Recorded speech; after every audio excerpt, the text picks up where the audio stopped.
See, retirement planning is what we do, but the true outcome of working with this is that the next 10, 20, or 30 years become the best years of your life, that you live like the best is yet to come. The new ROI for you is reliability of income.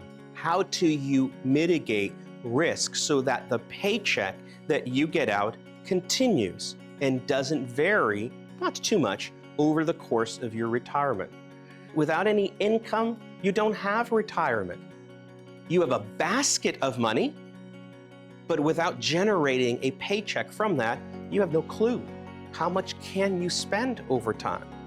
There are 3 different kinds of accounts that once I put money inside of them, no matter how much they grow, no matter when they grow, no matter when I take the money out, I am never taxed on it. It's taxed at 0. For this to be successful, you have to lead a great life.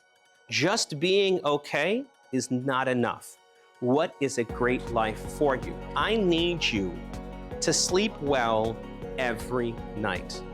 I mean that if the news comes out and tells you that the entire economy is in the toilet, that the stock market has gone down because tariffs have been announced and everybody loses their mind, I need you not to lose your mind. The measure for me will be whether or not you've led a great life.